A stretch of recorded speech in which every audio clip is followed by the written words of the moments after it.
নমঃ শিবায়।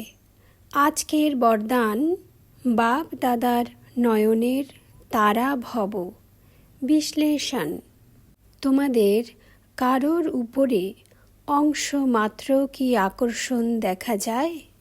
এই সংসার কি অসার অনুভব হয়?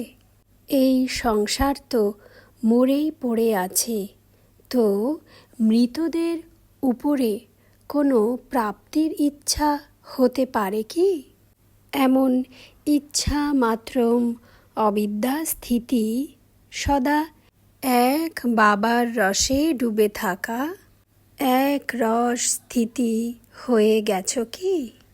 যতক্ষণ পর্যন্ত কোনো প্রাপ্তির ইচ্ছে, কামনা অথবা কোনো রসের আকর্ষণ রয়েছে, ততক্ষণ পর্যন্ত বাপ দাদার নয়নের তারা হতে পারবে না। ওম নমঃ শিবায়।